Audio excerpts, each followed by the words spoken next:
Best athlete you ever played against was who? I'd probably have to say LeBron. You know, Better than Mike?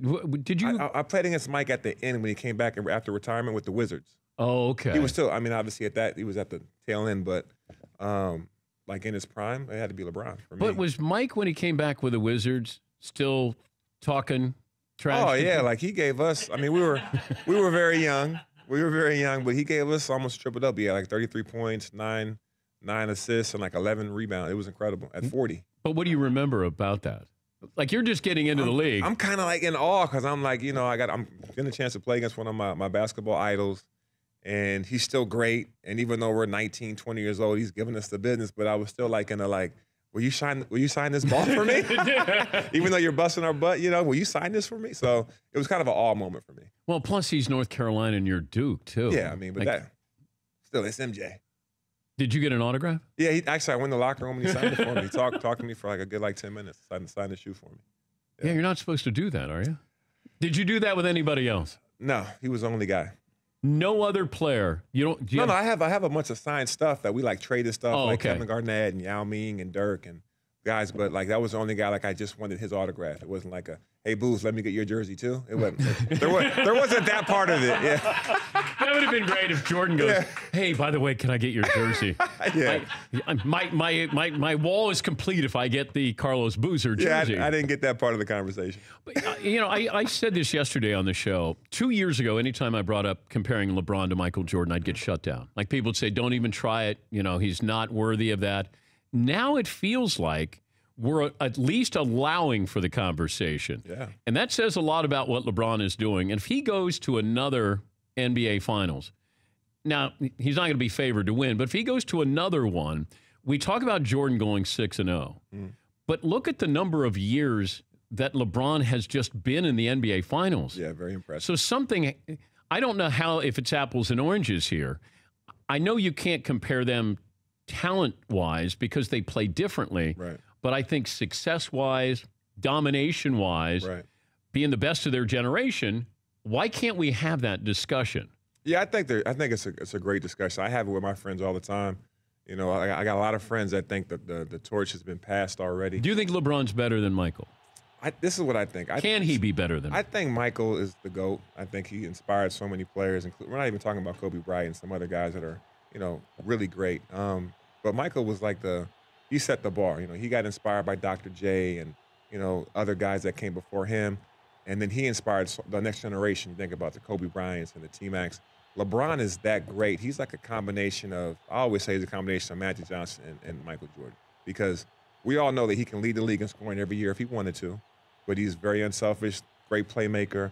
And you can tell by what he's doing right now, he makes his teammates better. Like, there's no question that he's beaten the Indiana Pacers, who I thought were a better team. But he's a more complete player than Michael. I agree with that 100%. Okay, like, that's fair. I think he might be like maybe one of the best, most complete players we've ever seen because he makes his teammates better. Who would you rather play with?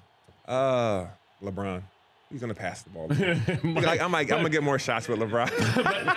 Mike's going to win championships. Yeah, but that's the thing. Think about this, though. Think about the teams LeBron's had to face in the finals, you know, and some of the losses that he had. Like, we talk about 1 year, he didn't have Kyrie or Kevin Love in the finals, and he still played amazing, but they lost. Yeah. 1 year he took, I can't remember the rest of the guys on that team, maybe except for Ilgauskas when they played against the Spurs. Oh, that's the worst team ever played for a championship. But he still got there, but you're playing against the Spurs who are, you know, legendary. A dynasty. Loaded with 4 Hall of Fame, you know, and Popovich. So some of the finals, and he's obviously playing against Golden State, who is maybe one of the best offensive teams we've ever seen in the history of basketball. So the teams that he's facing in the finals, maybe with the exception of that Dallas team who got extremely hot with Jason Kidd and Dirk Nowitzki and the rest of those guys, he's played against some incredible championship teams. Do you remember LeBron's, like, welcome to the end? You played 1 year with LeBron, right, in Cleveland? Yeah. But his rookie year, did you have questions about, all right, can this kid be that good?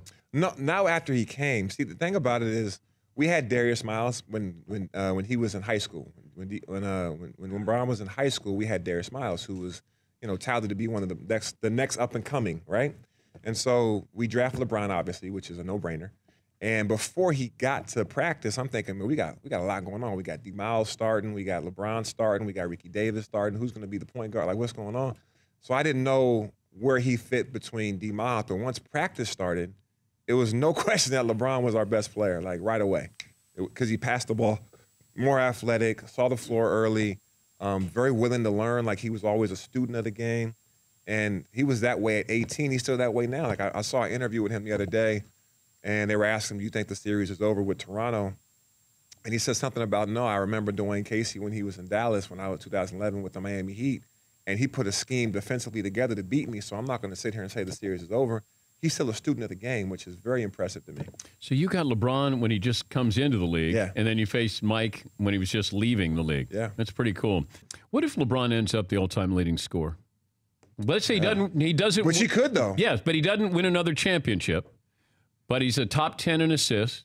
Yeah. And probably top 10 in steals and the number one scorer of all time. Yeah, I think he'll have a strong argument as maybe the best player. Wouldn't you love to see Mike and LeBron? Who wouldn't? Wouldn't that be great? Just like in their prime, just like CG, get holograms out there, right? Can we create that? Can one of you guys out there create that? Wouldn't one of you guys at Apple or something? Can you guys create a time machine so we can put those two guys together Don't and go you at think it? Oh, man. It'd be amazing. But Mike was a killer, No, he was a straight killer. Like, he wanted to hurt you. He wanted to embarrass you. Like, refused to lose. Yeah. Refused to lose. They're very impressive, man. But what LeBron's doing is very impressive. If he goes to 8 straight finals appearances. That's pretty amazing. His numbers are incredible. Like, you look at his numbers, stuff that he's done, how he's made his team. Triple doubles. Like, he's very impressive. For more Dan Patrick Show, tune to Audience Channel 239 on DirecTV or download the Dan Patrick Show app.